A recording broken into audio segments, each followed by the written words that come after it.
Simic, I believe it is. Blue and Simic cards. Alright. Starting off, like I said, fun of doing this live. With Aeromunculus. Right there. Alright. So starting off with Simic, we see their mechanic right away adapt. Excuse me 1 second, gotta hydrate and caffeine. Hashtag not sponsored. Aeromunculus is a generic, a green and a blue for a common homunculus mutant. I love the creature types in Simic, they get so ridiculous. For a 2-3 with flying, it has 2 generic mana, green and blue for Adapt 1. What is Adapt? Well, Adapt says, if this creature has no +1/+1 counters on it, put a +1/+1 counter on it. Cool. Note that you can do this at instant speed. Awesome. Note that it is not like Monstrous, in that once you Monstrous something, Monstrous was a similar ability from Theros a couple years back. Anyway, let's not remind myself of how old I am. Once you paid a Monstrous cost, the creature gained a status of being monstrous. You then could not Monstrous it again, even if you lost whatever benefit was given to it. With Adapt, if it somehow loses that counter, for example, has a -1 counter put onto it, or you just move the counter off, it can be adapted again, because it isn't given a status of being adapted, you know.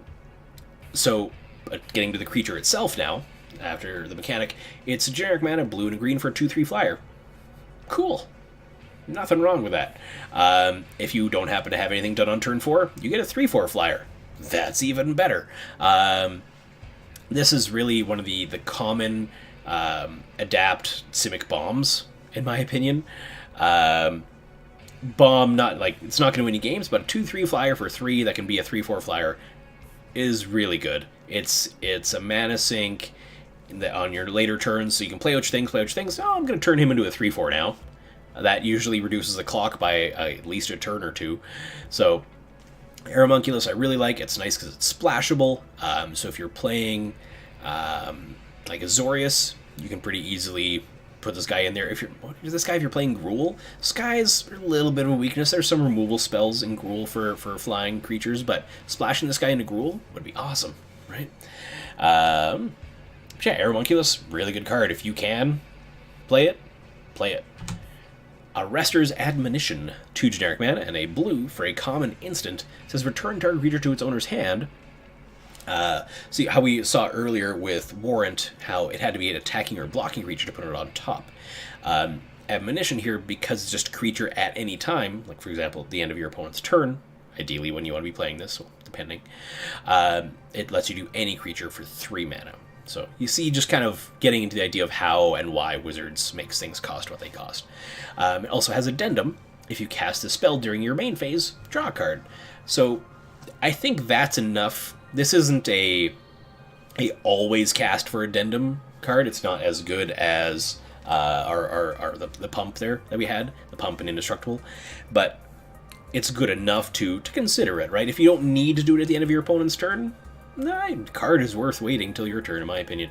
But Arrester's Admonition, I'd play 1. I might even play 2 in a lot of blue decks, whether it's Simic, whether it's Azorius. Good card is good, and it's card draw. So hey, Arrester's Admonition, you get an A from me. Should I make a grading system? That'll be next set. Benthic Biomancer, blue mana for a rare creature that is a Merfolk Wizard mutant. It's a 1/1. It has generic and a blue for Adapt 1, and whenever one or more counters are put on it, draw a card, then discard a card. Note that doesn't say draw that many cards, then discard a card. This would be Mythic or better if it said that. It would just be Mythic or Broken if it said that. But keep in mind there are cards where you can, not manufacture, where you can manipulate +1 counters, where they are, where they go, that kind of thing. So that's why this card is good. It's solid 1-drop that can turn into a 2/2 and attack and get in there. It's a 2/2 that loots. It's not, oh my goodness, bomb, this is going to win me the game, but it's going to do work. It's going to hit for a few damage and trade off eventually early game, but that's what some cards do. Now we just have to relate Dave's to some other kind of actual system of things yet. But yeah, that's about what I would give it as well. So a 3 out of 5. It's fine. Like if you pull it as you're wearing a pack, you can be like, yeah, okay, yeah, it's fine. I got my 1-drop now, right? A lot of limited and especially sealed decks don't always have early drops that they play, so this way I might chunk in there for 4 damage and loot you a card, which for 3 mana to do 4 damage and loot a card, that's fine. 3 out of 5 sounds right. Biomancer's Familiar. This is the card I've been talking about where you can manipulate and move around counters. So Biomancer's Familiar is a blue and a green mana for a rare mutant. It is a 2/2. It has activated abilities of creatures you control cost 2 generic mana less to activate. This effect can't reduce the amount of mana and ability cost to activate to less than 1 mana. Somebody broke something in R&D, I think you can tell there. It also has tap. The next time target creature adapts this turn, it adapts as though it had no +1/+1 counters on it. So, if we tap this card and we target Benthic Biomancer, it can adapt again, and then loot again, and then on the turn after. We can do that again, and do it again. So, if we go back to our white cards and we see that untapper, if you can then untap this, it gets that much better. There we go. Got a little loud for a sec. But Biomancer's Familiar, if you're in Simic, if you have a lot of adapt things, or if once you filter through and you notice the deck has a lot of activated abilities, you want to play this. You want to play this real bad. Like, this is an auto-include in Simic. If any kind of adapt deck becomes something in Constructed, which I don't know that it's going to, but this is something you include in that. But this is if you... Put it this way, in Commander, if you have a lot of activated abilities in your Commander cards, this goes in there. This is without question reducing the cost of something. Can't make it 0, but Biomancer's Familiar is just everywhere where Simic wants to be. Play it, thank your lucky stars that you're probably going to do pretty good. Don't get me wrong, this is going to draw the removal real fast. If it doesn't, you're just going to win. So, Chillbringer, 4 generic mana and a blue for a common elemental. It is a 3/3 that has flying. When it enters the battlefield, tap target creature an opponent controls doesn't untap during its controller's next untap step. So Frostlinks, but flying in a 3/3. That's okay, you're paying an extra mana for the flying and an extra mana for it being a 3/3. But Frostlinks was playable, Chillbringer certainly is as well. Again, limited. Flying matters. Tempo matters. This does both of those things. Chillbringer, good card, value. If you can splash for it, I would even splash for it. So, give me some Chillbringers. I'd even play 2, honestly. Like, if your 5 drops are a little lacking, but you got 2 of these are just fine. Clear the Mind, 2 generic mana and a blue for a common sorcery. Target player shuffles their graveyard into their library, draw a card. Cool. Seems okay, I suppose. Yeah. What this does is this could potentially see sideboard play against Is It Drakes in Standard. I've been playing that deck a lot on Arena because I'm a horrible person. But I've had some people try to exile my graveyard. But Crackling Drake still counts the cards that are in exile. So it doesn't really matter. But it doesn't count the cards in my library. Clear the Mind gets all those instant sorceries out of my graveyard into my library, turning Crackling Drake low, and I get to cast all of them again, but who knows where they're going to be. And it also draws the cards, so I can see this seeing that kind of sideboard play. There are better cards than this. For example, the bounce, shuffling someone's... Like, you can shuffle your library into your graveyard, but that doesn't matter as much. I'd rather play the black cards that just lets you get things back. Drawing a card is good, but for example, I'd rather get the Admonition card than this for the same mana cost. Because that's instant speed when you need it, and it draws you a card at the same speed as this, and it's the same mana cost. So, but like I said, potential sideboard play against Drakes is where I can see this. Code of Constraint, 2 generic mana and a blue for a uncommon instant. Target creature gets -4, so until end of turn, and draw a card. Addendum, if you cast a spell during your main phase, tap that creature, and it doesn't untap during its controller's next untap step. Cool. So you can attack in, save your creature, they attack you, you kill theirs, Draw a card if you, or you can just kind of tap and freeze their thing and draw. I don't mind this. It's good. It's solid tempo play. Again, personally, I prefer the bounce to this because I already have the Chill Fiend, the flyer, the 3/3 that taps and does that Frost Linkses them. But Coda Constraint can have a place if you're lacking. If you only have one of those, Coda Constraint makes a good second one of those. Combine Guildmage, our second of the Guild Mages, is a green and a blue for an uncommon Merfolk Wizard. It's a 2/2. Has 2 abilities, a generic and a green, and tap. This turn, each creature you control enters the battlefield with an additional +1/+1 counter on it. A generic and a blue is its second ability, and tap, move a +1/+1 counter from target creature you control onto another target creature you control. So that's another way where you can let things adapt multiple times. So, Shane, let me get this. So, for example, our Benthic Biomancer. So when a +1/+1 encounter is put on it, you get to loot. With the first ability, would it enter and then have a counter put on it, or would it just enter with that on it? But it's like, would you get the loot trigger? If you activated this, the green ability, and then entered and then played Benthic Biomancer, would you get the +1/+1 counter ability from it? Would you get the adapt trigger with that? I'm assuming yes, because that's probably how they want this to work.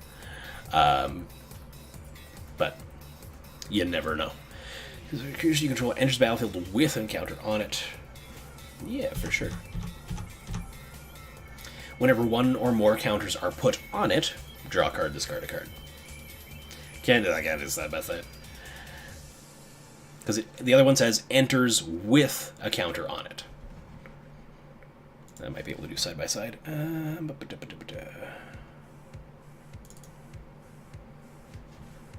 I can't quite do side by side, but so that's our Benthic Biomancer, and then that's the Guild Mage. So this turn, each creature you control enters the battlefield with a counter on it, or this boy.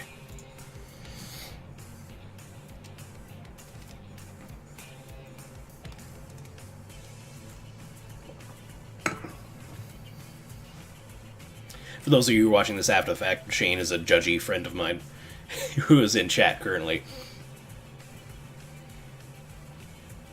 No? Okay. Sorry, we'll get back to the Guild Mage. There we are. No opening being wrong. I'm thinking it must work. I'm gonna, just give me 2 seconds. The advantage of doing this live is I can look up the ruling.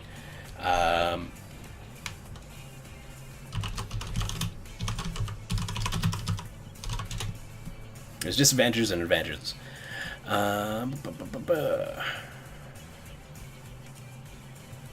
Good old Reddit. Reddit/magic.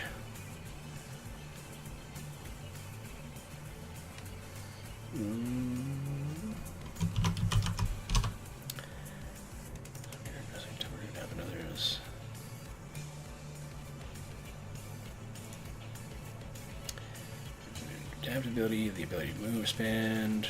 Let's use the most staff features in 2+ turns. Yeah, makes it not as good as adapt features. I guess I can see damage plus with extra mana.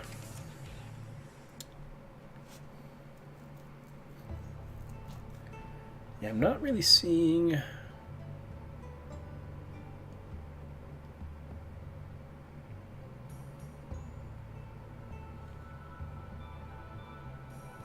Okay, yeah, so from the looks of it, does not, because they enter with it, it does not put on it.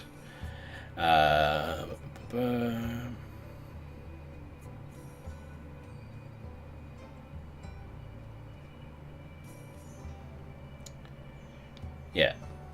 Yeah, so you were correct, it appears. If I am wrong, I am also open to being wrong. If I'm wrong, so the first ability does not work how I thought it did, which is unfortunate. This turn, each creature you control enters the battlefield with a counter on it. So it enters as it comes down. Blook, it enters with that counter already on it. So you don't get the adapt ability because adapt says... How far do we have to go back to find one? Adapt says whenever one or more are put on it. But because it enters with one already on it, the game state doesn't see the counter being put on the card. So you do not get the adapt trigger from that. So still fine though, still lets you manipulate the counters, move them around. Adapt 1 creatures are good, because if you move, say you have a creature with adapt 2, you have to do this twice to move the counters off. So while still good, not as good as we'd hoped. Coral Commando. So like I said, of the guild mages, that one is potentially, it's one of the most synergistic, but potentially the worst, I might say. Coral Commando, 2 generic and a blue for a common merfolk warrior. It's a 3/2. It's fine. It's not as good as others, but in your blue deck usually pays a little bit more for creatures that other colors would. For example, in white, we had the 2/3 for 3 that gave, with vigilance, that gave something else untap. And here we see what we get in blue for 3 mana, right? It's not as good, but in blue you got to pay a little more. You get your creature tax in blue, essentially. Essence Capture, 2 blue mana for an uncommon instant, counter target creature spell. You put a +1/+1 counter on up to 1 target creature you control.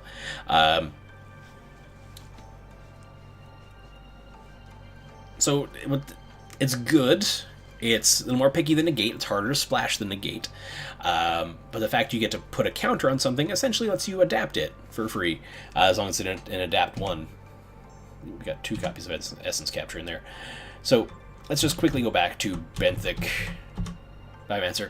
Whenever 1 or more counters put on this, so once we see our first Adapt 2 creature, we'll have a better idea about Essence Capture. But counters are fine. It's a cheap counter.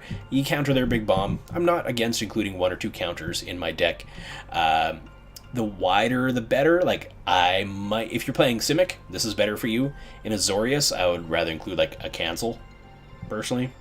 But just the cancel does anything. So it counters, like, their board wipe, their pump spell, their removal spell, something like that. Eyes Everywhere. Love the art on this. Just so creepy and cool. It's 2 generic and a blue for an uncommon enchantment. The beginning of your upkeep, scry 1. You can also pay 5 generic and a blue to exchange control of Eyes Everywhere and target non-land permanent. Activate this ability only anytime you could cast a sorcery. So you is referring to the controller, so you can quickly exchange control of something your opponent has and just swing back. And if your opponent doesn't have blue mana, they can't ever give this back to you. Right? So seems really good against some decks. Less good against others, because they can just steal it right back unless you sack it or do something weird with it. But Eyes Everywhere is going to be a real good sideboard card. Like, what I'm probably doing with this, scrying 1 every upkeep is really good, but I don't think it's good enough to include that over a lot of other things.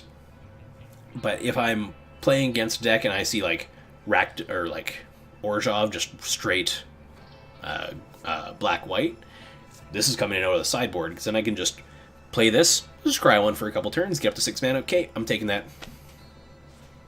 Right? They play it, pass a turn, I play this, I activate this. It's going to prevent them probably for a few turns from playing their big bomb threat, because they're like, oh, you're just going to steal it. Or they're going to play it just because, well, I got to do this now, and then you can just steal it. And they can never give it back. They just have this enchantment. Congrats. Fairy Duelist, generic and a blue for a common fairy rogue. It is a 1/2 with flash and flying. When it enters the battlefield, target creature opponent controls gets -2/-0 until end of turn.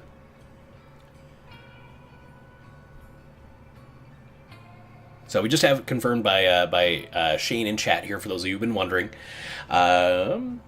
Said, enters with is a static effect, and therefore the game state doesn't perceive the creature without the counter gaining the counter. It treats the creature as though it always had that counter. Think of it like creatures with, when this creature attacks, triggers. If you cheat them into play already attacking, the game never saw them in the state of not attacking and then attacking, therefore the trigger doesn't happen. Yeah, so that's like figured. For our Combine Guild Mage, when it says something enters with a counter, it doesn't see the action of the counter going on the creature. So it doesn't trigger any of those abilities. It just comes down with a counter on it. It doesn't see the action of the counter going on. So thank you for that clarification. So Fairy Duelist. When Fairy Duelist enters the battlefield, target creature gets debuffed a little bit.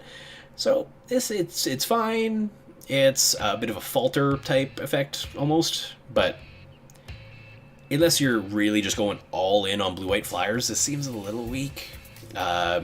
End of their turn, play 1/2 flyer. They'll chip in there, potentially for like 3 to 5 damage if they don't have any flyers or removal quickly. But it's not one of my early, oh man, yeah, fairy duelist, get in there. This is a later creature. Evasion, bombs, removal, evasion, bread. There's a number of different of words that describe your rate for drafting and for sealed construction, but evasion is still good. So this makes it in there, but isn't one of my, so glad I opened this, now I'm playing blue. Or now I'm splashing blue so I can play my fairy duelist. Probably not, but play one if you're playing blue to begin with. Frilled Mystic, here's our Simic, 2 and 2, so it's 2 green and 2 blue for an uncommon Elf Lizard Wizard. Yeah, they did. It's a 3/2 with flash, and when it enters the battlefield, you can counter target spell. So, the creature itself is overcosted. 2 green, 2 blue for a 3/2. Right? Again, your blue creature attacks, but you also get to counter something. So, you pass the turn, and it's just counter target spell. So you pass the turn, this is pretty balmy. Like, none of these are bad. This one's pretty good.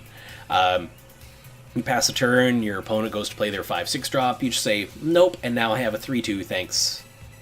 Or you go to play this, your opponent says, nope, and you say, nope, right back. So, I do like myself a Frilled Mystic. All of these are really hard to splash, like we've been talking about, because they're 2 and 2. But the Frilled Mystic is, all of these, if you're in that guild, play it. I'd even play 2 of these, to be honest, because they're such a good card. You can just play one out at the end of your opponent's turn if you need to, or you can hold back on turn 7 or 8, play this to counter their bomb, or to counter their board wipe, or to counter their removal. It's good early, just as a 3/2. It's good late as a counter in a 3/2. So whenever something's good in multiple situations, it's just good.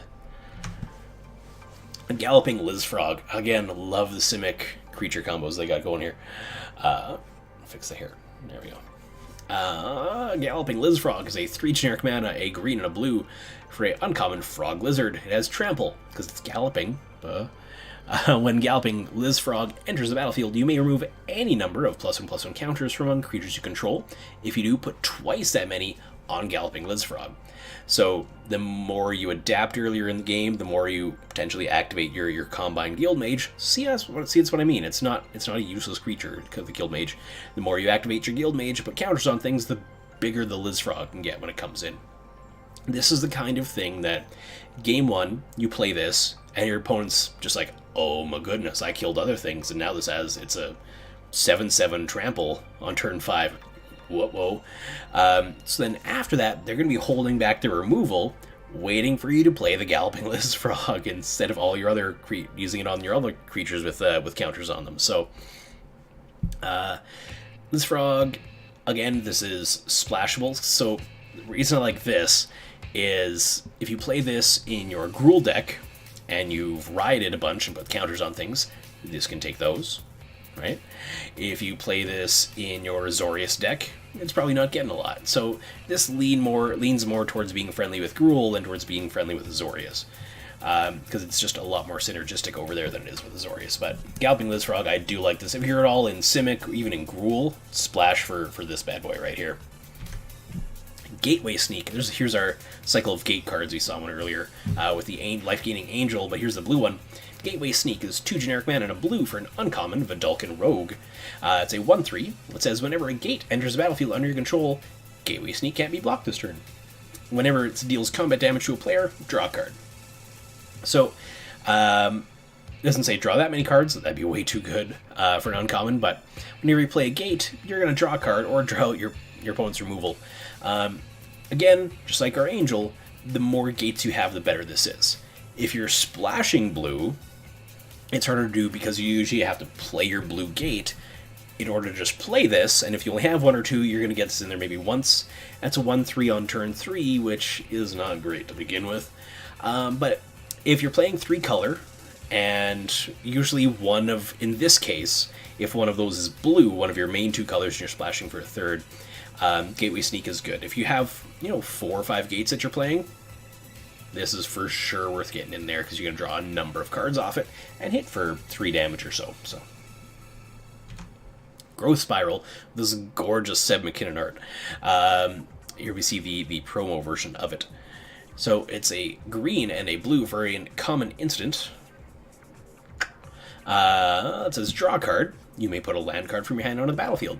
So, worst case scenario, end of your opponent's turn, you draw a card, it's a land, you put it in. So worst case scenario, you got to ramp. Best case scenario, you play this at the end of your opponent's turn, look at it, play your land, then get to play the thing you just ramped into on your next turn. So, Growth Spiral, I'm not playing a ton of these, but it's a 2-mana instant speed draw card in limited, which is fine, and it also has Explorer stapled onto it, which is fine. Well, it doesn't say this turn, you gotta play it right then, but still, Growth Spiral is fine. At most 2 of these, but I'd include 1 for sure. Gyre? Engineer has generic a green and a blue for an uncommon Vidalcan Wizard. It's a 1/1. It has tap to add Simic, a blue and green mana. Solid ramp creature. We'll see some of we've seen already with Galloping Lizfrog. So you play this turn 3, you play your turn 4 Galloping Lizfrog. Hey! We will see some more payoffs later for sure. You'll see them, but ramp in the Simic colors is exactly what they want to do. Never a bad play to play this guy in your Simic ideas, in your Simic colors, and even if you're splashing, this will just help you resolve some other things as well. Good in your Gruul deck, good in your Azorius deck, to pump out your bigger flyers in Azorius, and just your big things in general in Gruul. Hydroid Krasis is one of our big payoffs to ramping. Hydroid Krasis is X green-blue. For a mythic creature, it's a Jellyfish Hydra Beast. Look at that art. It's a 0/0. When you cast a spell, you gain half X life and draw half X cards round down each time. So if you pay 5 green blue, you gain 2 life and you draw 2 cards. And that's on cast. You get that no matter what. If your opponent counters this, you get that no matter what. It has flying and trample. This is a jellyfish, apparently, that makes it float. I'm not arguing. I'm just saying how awesome that is.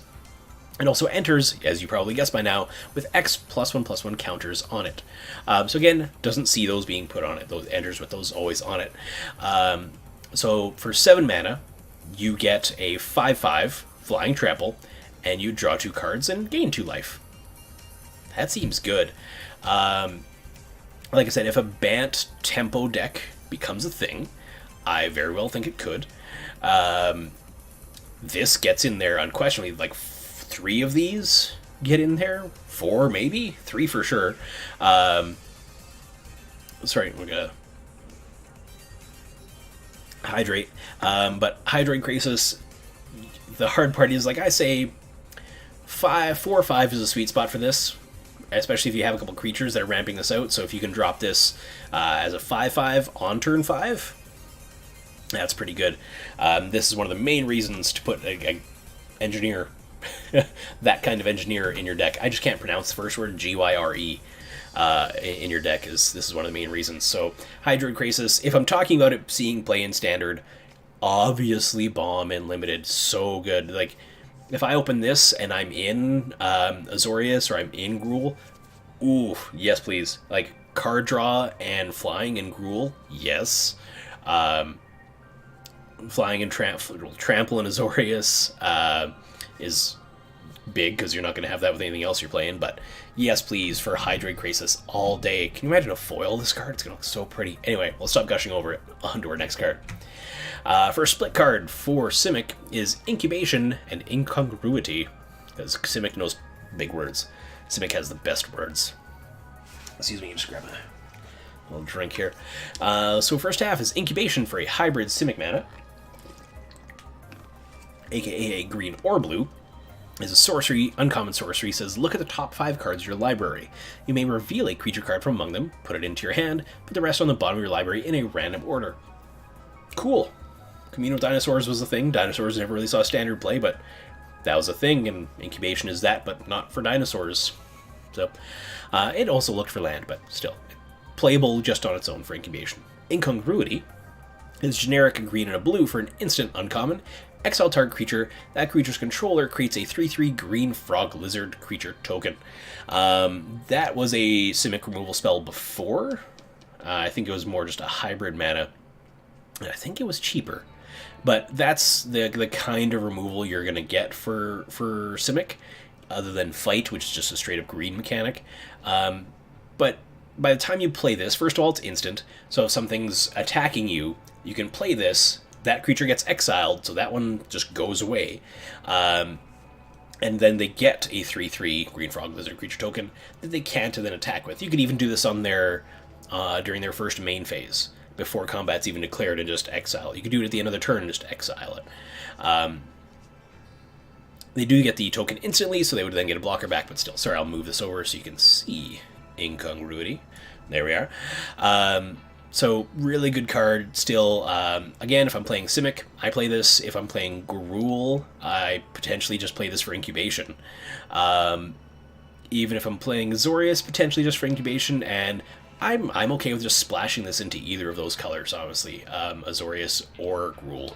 You're going to get better removal in both of those color combinations, to be honest, but even just for incubation, I'm happy. And if I have to, incongruity's not bad. You exile their bomb, and just give them a 3/3.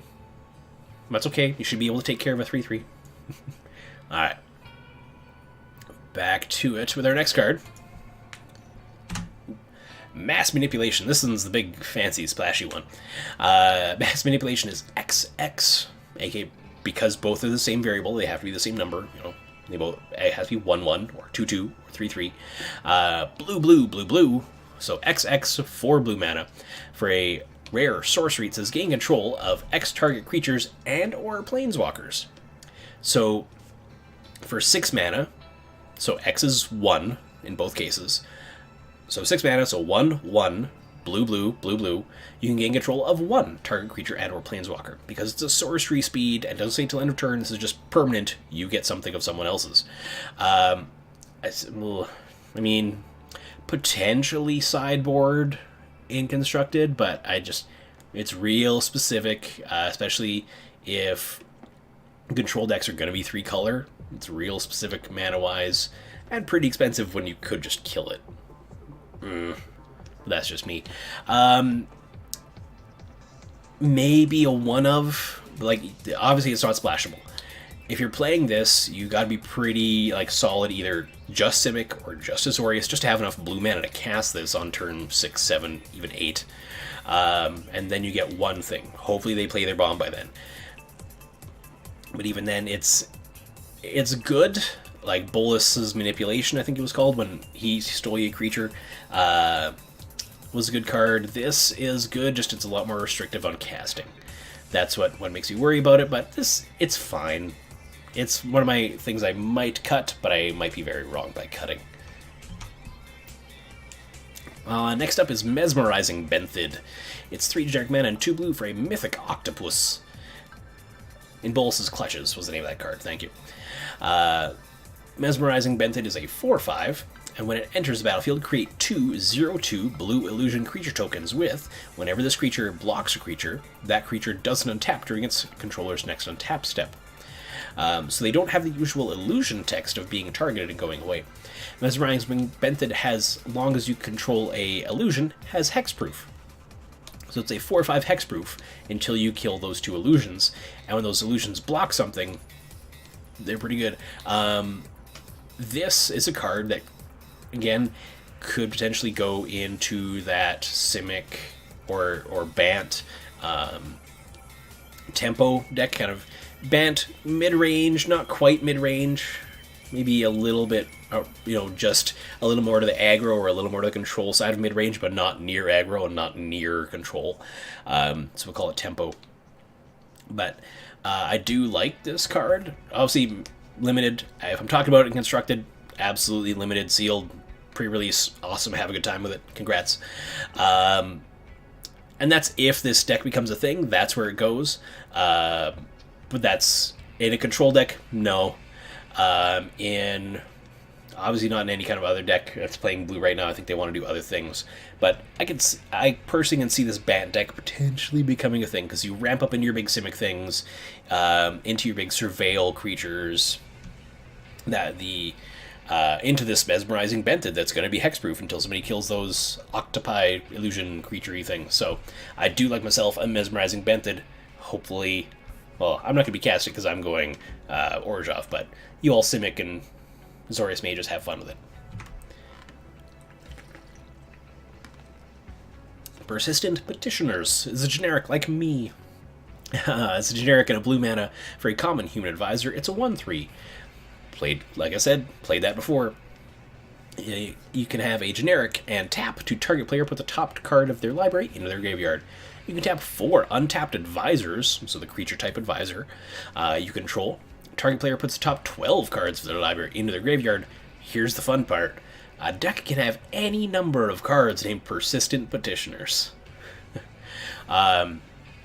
So what I want to do on Arena, if you haven't played Magic Arena, it's their newer online game opposed to Magic the Gathering Online. Once you have 4 of something on Arena, you essentially have infinite. So with the rat swarm from earlier, you just had to have 4, and then you can make a deck with as many rat swarms as you wanted. What I want to do is a deck full of Persistent Petitioners, plus about 8 draw spells. Yeah, Thrumming Stone, yeah. I want to get a deck, let's see. We could probably do 8 draw spells and 30 Persistent Petitioners. I think that sounds like enough. Because at tap 4, that's a cost on the card. You can do that as soon as you play your 4th one. Just tap them all and mill 12, right? You don't have to wait for it to go through an upkeep in order to do that. That's not a tap ability. That's a cost associated with that. Just tap 4 advisors you control. Doesn't matter. You can just tap them. It's not an ability of the card. It's a cost of something, so you can do it as soon as it comes down. But I like me some mill. If you know me, you know I like some mill. And this is a card that I'm excited about breaking in Arena. Limited, it's fine. It's a 1/3 for 2. I'd rather play other ones personally, because you're not going to get that second ability off in sealed, at least draft, maybe. But you might just get them to mill 1 a few times. This is going to be nice, potentially, in limited if you get late game, just board stall. You might be able to mill 5, 6, 7 cards, and I've seen it come down to that. If you watch the pre-release from the Loading Ready run, if you haven't, go do it. It's an awesome time. They're good people and they have good fun. These Persistent Petitioners could win you the game because they'll mill your opponent out before you mill out. So, good utility creature. I wouldn't be shy about including one. Precognitive Perception.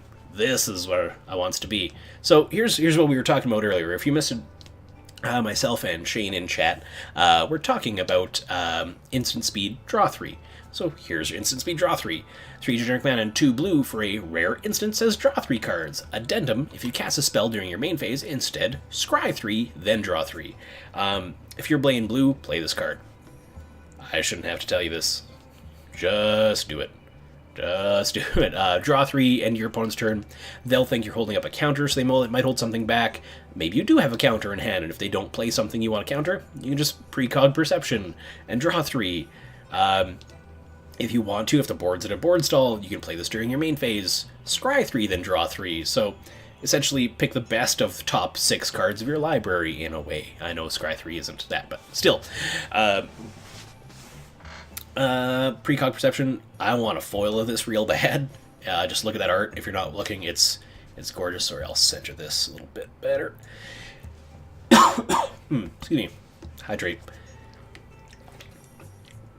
Precog Perception, if you're in blue at all, it's double blue, so it's a little harder to splash, but if you're maining blue, as in Simic or Azorius, even though it's an Azorius card, I would not be shy about playing this in Simic either, because it's just real good.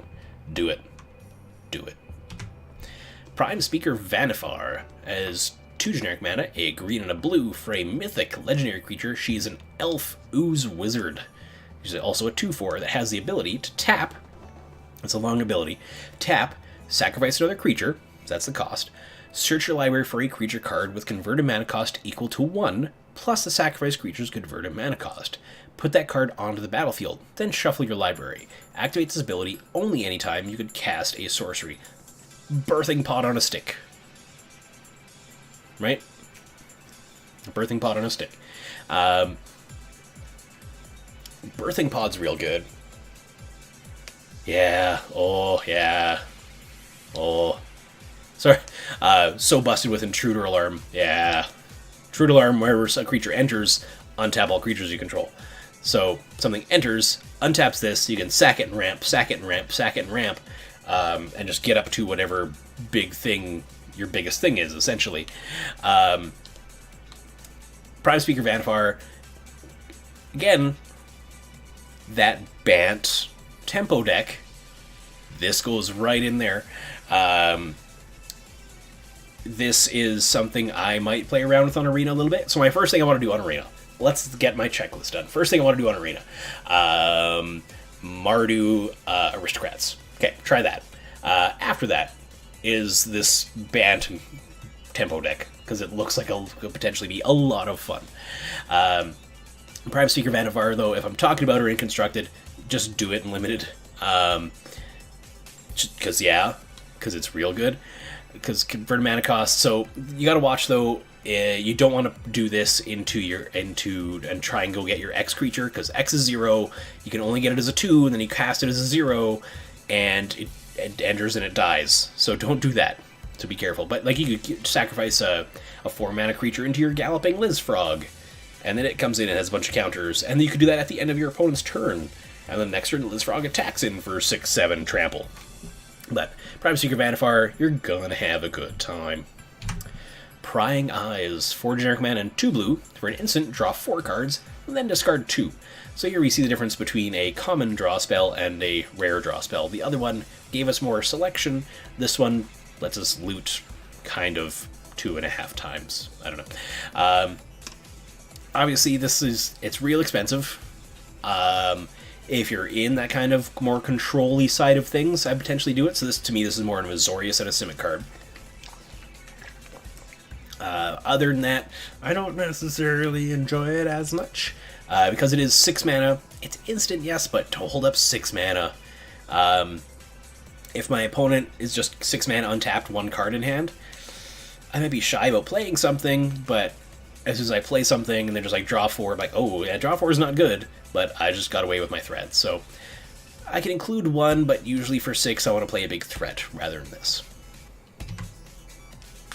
Terramander. Here's your adapt payoff. Blue mana for a 1/1. Flying still. It's a uncommon Salamander Drake. It has adapt 4 for 7 generic and a blue. So that means for 8 mana, you get to adapt it for 4. Put 4 counters. Like, that's really expensive. Wait for it. This ability, so its adapt cost, costs 1 less to activate for each instant as sorcery card in your graveyard. So, Surveil. Yes, please. So, Drakes. Yes, please. So, Modern. Yes, please. Dig Through Time. Pretty much did the same thing, except it was Delve, so you had to get rid of them. You got 4 or 5 sorceries in your graveyard, and you get a 5/5 for 4 mana, right? Without having to exile them. So you can use that for your next Terramander and your next Terramander.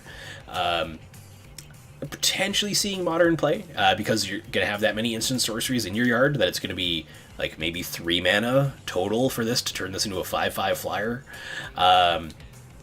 Standard, this is going to, I think, I'm going to play around with this. Like I said earlier, I'm playing that Is It Drake's deck, so I'm going to play around with this and there. This could be a good drop for your Surveil decks as well, because you're going to be binning stuff off all those Surveils. But Terramander is a good card to keep an eye out on this little froggy boy. Sorry, Salamander Drakey boy, not frog. Sorry. Quench is not quite mana leak. It's a generic mana and a blue for a common instant that says counter target spell unless its controller pays 2. This is the kind of spell, you gotta watch out for this. Really good early game, honestly. Obviously, also honestly, both. Later in the game, when your opponent and you both start to get more mana, this matters much, much less, because they'll just be able to pay 2. Just makes it a little more expensive. You know, you play this when they try to play out their big threat on curve. It feels real good. You draw this turn 20, it feels real bad. So I include one, but there are other better counter spells in the game. Our rare Simic split card is Repudiate and Replicate. So Repudiate is 2 Simic hybrid mana, so a blue or a green, and a blue or a green, for a instant rare that says counter target activated or triggered ability. Cool, so you can counter and adapt. Yeah, I don't know, they've been shy about reprinting like just an unconditional mana leak, so maybe they think it's too good? I'm just trying to, like, why they haven't, or why they didn't, is what I'm wondering. So Repudiate, you can counter a Planeswalker ability, you can counter when something dies, drain trigger, anything that's an activated or triggered ability, you can counter, except for mana abilities, so lands or creatures that tap to add mana. You can't counter those, but that's fine. Okay, second half is Replicate, that says create a token for one generic, a green and a blue. It's rare. This one's at sorcery speed now. Create a token that's a copy of target creature you control. That seems real good too. Again, none of these split rare cards are really bad. Both sides of this are very playable, splashable in either color, so in Azorius or Gruul. And at Gruul, this would be really good, especially the Replicate half. So you play your big, giant, beastie thing, whatever it is. Replicate puts another one in. Cool. Awesome. That's just fine. You get 2 for 3 mana. Repudiate as well. It's going to get you some value, but ideally I think you want to be playing the Replicate side of this, unless your opponent has some big bomb activated or triggered ability. If you're playing against another Simic deck and you want to counter and adapt, they can just adapt it again. Yeah, Replicate, Repudiate, really good. If you're playing Simic or anywhere near either of these colors, play it. Sage's Row Savant is next. It's generic and a blue for a Vidalcan Wizard is a 2/1. And when Sage's Row Savant enters, scry 2. It's fine. In like your Simic decks, if you want to be a little more aggressive, this 2/1 is good. Gives you some card filtering as well early on. I would play like one of the 1/3s, one of the Petitioners, and one of this, depending on. Sometimes you want to be aggressive, sometimes you want to be a little more defensive, depends what you're playing against. So, but I could definitely see myself doing having a good time with the Sage's Row Savant. There's one thing I've noticed, whereas the Vidalcan in the Ether Revolt set, they have 6 fingers. So if you look at Dovin Bond, he has 6 fingers. If you look at the Sage's Row Savant or the Vidalcan native to Ravnica, they only have 5 fingers. Creepy, right? So people would be able to notice, be like, Dovin, you have 6 fingers. When did that happen? Senate Couriers, 2 generic mana and a blue. For a common creature bird, is a 1/4. It's flying and has a activated ability of 1 and a white. It says Senate Courier gains vigilance until end of turn. So this is the kind of thing when in our Azorius cards that we were looking at, this little fella, if we can get the enchantment that creatures do damage equal to their toughness rather than their power, this is a 4/4 flyer for 3. That's real good. Even just on its own, a 1/4 flyer for 3 is going to block a lot of things all day, discourage those Orzhov tokens from attacking because they're just going to die, and can get in there pretty cheaply to give itself vigilance. So Senate Courier is pretty good. I'd pretty gladly play multiples of these, honestly. I'd play 2, 3 a little shy on unless my creature's a little weak, but for sure I'd gladly play 2 Senate Couriers. Sharktoe Crab.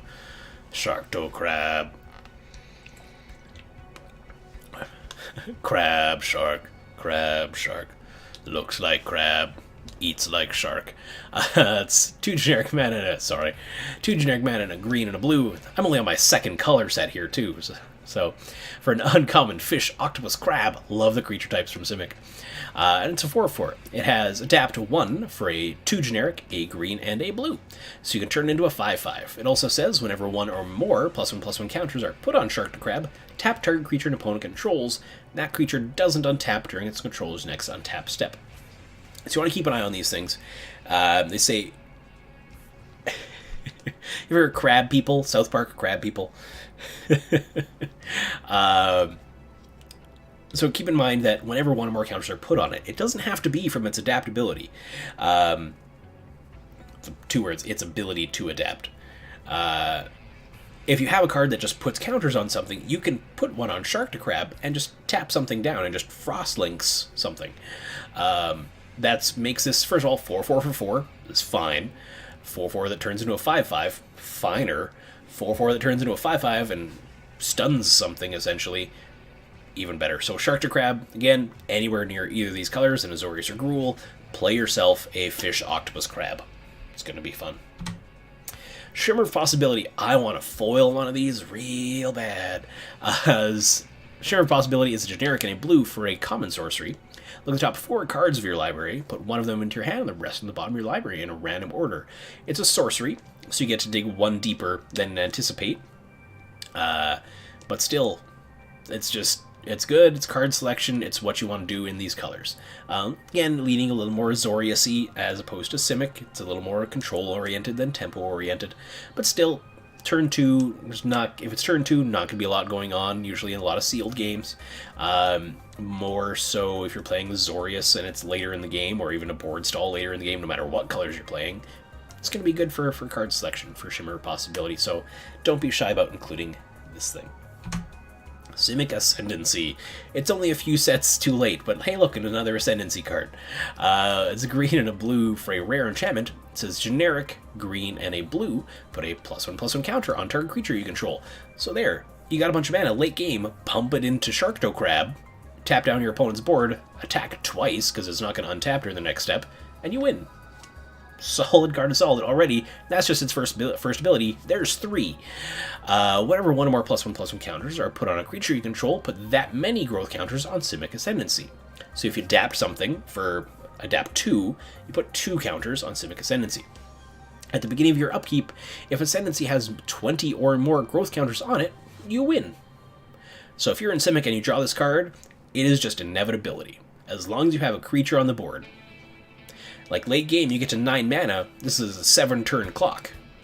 Because you just put 3 counters, then you put 3 counters on Ascendancy, put 3 counters on Ascendancy, put 3 counters. They gotta kill it or they're just gonna die. Or they gotta attack into your board that's getting bigger and bigger because you're putting these counters on it, and their creatures are just gonna die. So I really like Simic Ascendancy. This is the kind of thing that I'm splashing for in Simic, that I'm splashing for in Gruul, or that I'm playing in Simic, splashing for in Gruul, playing in Azorius, like playing in a lot of colors. If I can conceivably play Simic Ascendancy, I'm gonna try to, because it is just on board alternate win condition that will get you there and helps you get there because it gets your creatures bigger as well. It's not something that it's just, hey, pay 3 mana, put a counter on Simic Ascendancy. No, it's pay 3 mana, get one of your creatures bigger, and put something on Simic Ascendancy. That's why it's really good to me. But Simic Ascendancy, get in there. Skatewing Spy, 3 generic and a blue for a creature that is a uncommon Vidalcan Rogue Mutant. It is a 2/3, has adapt 2 for 5 generic mana and a blue. It says each creature you control with a +1/+1 counter on it has flying.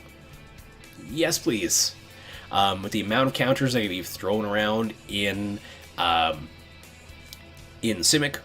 auto include in Simic, less so in Azorius because there's fewer counters flowing around it. So if you're Azorius splash green for Simic, throw in your Skatewing Spy, because 4 mana for 2/3 flyer is fine as well, like we were talking about earlier. I am very tempted to splash this. This would make me splash blue into my Gruul deck with Riot being able to just put a counter on something. It gives it a counter and now gives it flying as well in your Gruul deck. Who saw that coming, right? So it'd be like, okay, riot creature counter, riot creature counter, riot creature counter, Skatewing Spy, flying team now of Gruul creatures, go. Right? How good is that? So, Skatewing Spy, just play this card. Skitter Eel, Skitters! It's 3 generic mana and a blue for a fish crab. It's common. It has adapt 2 for 2 generic and a blue. So it's a 3/3 for 4 that turns into a 5/5. This is, to me, is one of your premium adapt creatures at common, in that you can like hold up a counter after you adapt it on turn 5, or hold up something. Even just play this on turn 4 and make it into a 5/5, even if you don't land your 5th mana. So Skitter Eel is common, is a very good common. In draft, I'm taking a few of these, just because if I can fit 2, even 3 of these, honestly, in my 4-drop slot, if I'm not seeing a lot else go down the table, Skitter Eel is that good. Slime Bind. Oh, I love the art on this. Is 1 generic mana and a blue for a common enchantment. Aura has flash, enchant creature. Enchanted creature gets -4/-0. So this lets your creature live. Probably won't kill their creature unless it was already attacking into a trading situation. But it lets your creature live. Or their first strike creature. For example, this would really kill that pretty good. But we're not playing against a lot of Boros in this pre-release. But still, this is a good fun card. Slimebind, if you don't have other better removal, not shy about playing one of these. Sphinx of Foresight. First of all, just play this. Sealed, limited, draft, whatever, just play Sphinx of Foresight. 2 generic mana and 2 blue for a rare creature. It's a Sphinx, and it is a 4/4. Has a few abilities. Now you may reveal this card from your opening hand. If you do so, scry 3 at the beginning of your first upkeep. So, we'll finish this off. And it also has flying, because it's a Sphinx, and at the beginning of your upkeep, scry 1. Cool. So let's go over that first ability. So you may reveal this from your opening hand. If you do, scry 3 at the beginning of your first upkeep. So if you were to mulligan, your mulligan scry would resolve first. So you say, oh, mulligan to 6. Oh, hey, Sphinx of Foresight. Okay, I'm going to keep my 6. Okay, resolve my mulligan scry. Top or bottom that. Okay, now I'm my first untap step, my first upkeep step. Okay, now scry 3 and put those back. So that's just its first ability. Done. At the beginning of your upkeep, scry 1. Solid and flying. So it's a 4/4 flyer for 4 that lets you scry on upkeep. I'm just going to play that. This is just a solid creature. It is competing for a spot in the Bant tempo deck with other creatures, but it's potentially good just based on that first ability. And don't underestimate the ability to scry on every single upkeep. That is a solid value. So Sphinx of Foresight, I'm pretty high on it. Sealed, limited, play it all day, have a good time. Other than that, constructed, it's borderline, just because it dies to a lot of stuff, which so does a lot of creatures. It's not a great argument, but it's just competing for other stuff that's equally as good. So it's going to be tested out early on when Allegiances gets into Standard. And may not make it, but I can also, it's one of those 50-50 coin flip shots of it making it. Swirling Torrent, 5 generic mana and a blue for a uncommon sorcery. It says choose one or both. Put target creature on top of its owner's library. Return target creature to its owner's hand. So both is better if you can. So the flavor text on this one is just oops. A quote from Grup Grup, Sluiceway Technician. Fire Grup Grup. Hashtag Fire Grup Grup. Safety concerns, people. Come on. Anyway. See, again, here we see the difference between a rare sorcery, which we saw earlier for bouncing, and common. So for sorcery speed, we get to put something back on top, and return a creature to their owner's hand. Now this, in blue, is good. It's not like mass bounce or anything like we've seen before at this cost, but it's as close to as we're going to get, I think, in this set. So it's fine. It's a temporary, it's a bounce and a top. So especially for our opponents empty-handed later game, if we're playing against Gruul or something like that, Gruul or Rakdos, where they just will dump their hand on the board, this is good for that because we essentially time walk them. It lets us get in there, and then they can replay their stuff, and we just gives us more time to plan if you're playing these slower, more tempo, more control-y type decks. So good in those kinds of decks for sure. Thought Collapse. Oh, the art. Yes, please. It's generic and 2 blue for a common instant counter target spell. Its controller puts the top 3 cards of their library into their graveyard. So this is the kind of thing I personally want to be playing rather than the 2 blue mana counter target creature spell. I'd rather play this because it counters anything for 1 more mana, and it's got a semi-side bonus effect of mill 3. Maybe we get their bomb. Cool, right? But Thought Collapse, wouldn't be shy playing one of. I very rarely want to ever do, like, 3 is my ceiling on counters in any kind of limited. Unless I have other really good ones, so like 1 absorb, 1 of these, be fine with that. Granted, absorbs rare, I know that, still. Verity Circle. It's 2 generic mana and a blue for a rare enchantment. Whenever a creature an opponent controls becomes tapped, if it isn't being declared as an attacker, you may draw a card. So if someone's tapping something in order to activate an ability of some sort, and whenever they do that, you can draw a card. It also has another ability of 4 generic mana and a blue. You pay that, and you can tap target creature without flying. So you can essentially tap an opponent's creature, draw a card, for 5 mana. It just is fine. You do that enough times, and you're going to draw a card, attack, draw a card, attack, draw a card, attack, draw a card, attack, and you're going to win after not too much longer doing that, really. So it doesn't do anything on the turn it comes in, but after that, it could control the game pretty well. So I wouldn't shy away from playing copy of Verity Circle. It's not a bomb rare, but it's solid utility. Ooh. Wall of Last Thoughts is generic and a blue. For an uncommon creature that is a wall, it has a defender, and it's a 0/4. When Wall of Lost Thoughts enters the battlefield, target player puts the top 4 cards of their library into their graveyard. So if I want to see a mill draft deck, I don't know about y'all, but I'm that person. I want to see a mill draft deck. I want to draft all the Wall of Lost Thoughts and all the petitioners and make a mill deck. That's me. It's fine, like a 1/4 for 2 mana, 0/4 wall. Solid, great creature. Aside from the fact, little utility milling, I'd play one of these because you can't just draft these. Eventually, they're going to be overcome. Eventually, they're going to be pacifismed or removed, or your opponent's creatures are just going to get bigger. So you can't play a ton. At most 2. At most 2. But would not shy away from playing these at all. A Windstorm Drake is 4 generic mana and a blue for a uncommon Drake creature. It is a 3/3 flyer. Other creatures you control with flying get +1/+0. So we saw the white creature earlier that had other creatures with flying get +0/+1. This is its partner that's a little more aggressive. So obviously blue-white flyers very much so going to be a thing in draft, in sealed. So this is obviously what you want to do there. If you had that sky skate thing that gave everything with a counter flying, you also want to splash for this because it just makes everything more powerful, especially if you're playing in your Gruul deck with counters and give everything flying and give everything +1/+0. Doesn't pump itself. Still, it's just fine. But I do enjoy me some blue-white flying. Right now, as I'm filming this in Arena, Ixalan draft is going on in Arena, and it's Ixalan. You draft the dinos. I draft Naya dinos a few times. Didn't do so well.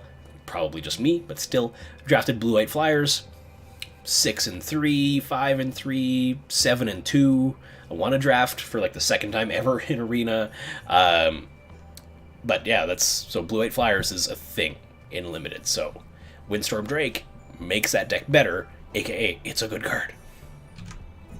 Last but certainly not least, Zagana Utopian Speaker. 2 generic mana, a green and a blue, for a rare merfolk wizard, and she's also legendary, and a 4/4. When Zagana Utopian Speaker enters the battlefield, if you control another creature with a +1/+1 counter on it, draw a card. She has Adapt 4 for 4 generic mana, a green and a blue, and also says each creature you control with a counter on it has Trample. So she's the kind of thing where you also want to splash. Enter speaker, you control another creature. You want to splash her into your Gruul as well. I love me too. Thank you. I appreciate that. I usually Limited, I'm not bad. Limited is my forte because I don't play a ton of Constructed and like in person anymore anyway. On Arena, yes, but Zagana is the kind of thing is improves all of your other cards. So if you can splash her in something else that's going to get a bunch of counters. So I see Simic and Gruul really getting along, weirdly enough. People who want nature to be nature and the people who want to create their own nature actually really synergize on the tabletop, which is weird. That Zagana is going to give all your Gruul stuff that's rided to get a counter trample. If they don't already have it, it's going to give them trample. So imagine that your big stuff gets trample. It's going to make it better. She's going to make all your Simic stuff that has adapted give it trample. So now it's big. It can get in there and kill the little Orzhov and Rakdos things. So Zagana, bomb, obviously play it. If I don't know that she's getting into that Bant tempo deck necessarily, but again, super limited bomb. That's what we're talking about today. Play her and you're going to have a good time. And guess what? That is the last of our Simic cards. We are next going to get into our black